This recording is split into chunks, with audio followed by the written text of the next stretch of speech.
Hello and welcome back to Family Investments. Today is the 25th of November and I'm taking over the video. So the first announcement today is for all the young people to buy Tesla.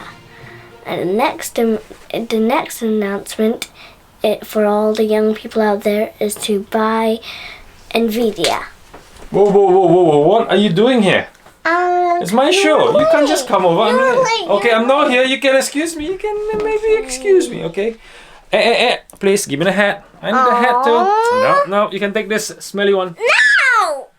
Sorry about the studio being hijacked early on. Now, let's get back to business.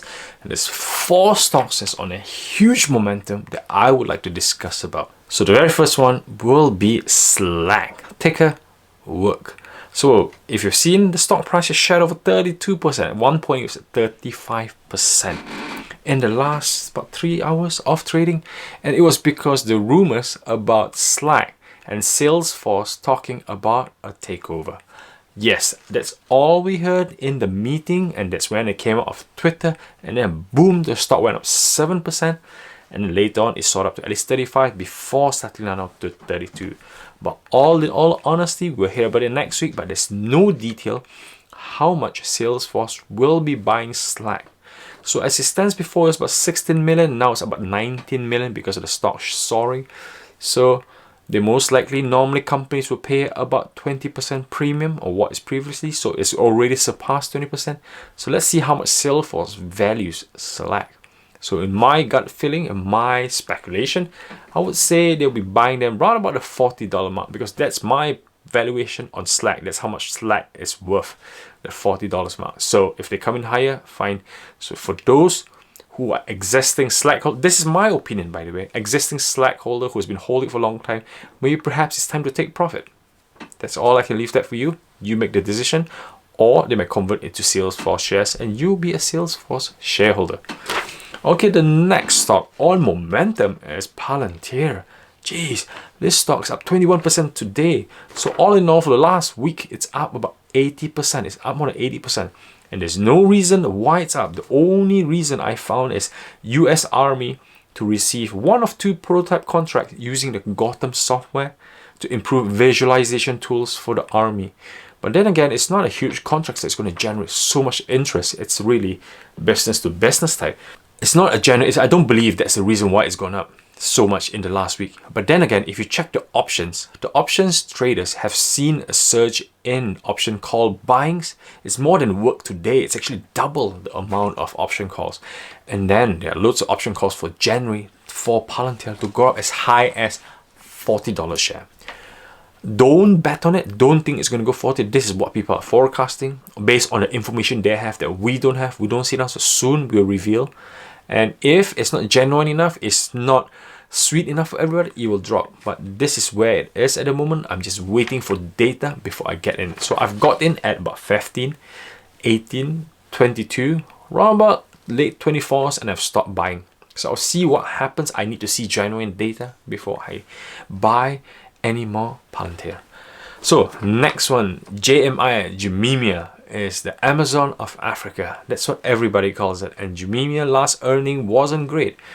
And Jumia's network is still being beaten up. It's not taking advantage of this coronavirus like the likes of Amazon, Etsy. But the share price is up from year to date, means January to now, it's up by 478%. Amazon of Africa, even though the books are not looking good, 478%, they missed the quarter COVID boost, still doing really well. And there are still lots of angel investors who came in early days, like loads of superstars. Andre Iguodala of Golden State Warriors, I think he's moved on.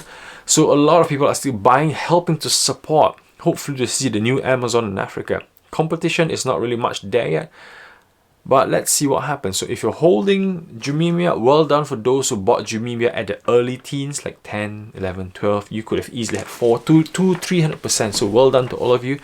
And let's see where this goes. Because end of the day, this could be a winner. End of the day, it could fall. But then again, that's why you invest, because of the upside of reward, because it's making a change to the African continent. It's helping people with e-commerce, getting deliveries, and also most importantly is the logistics network. Hopefully this money poured in can help.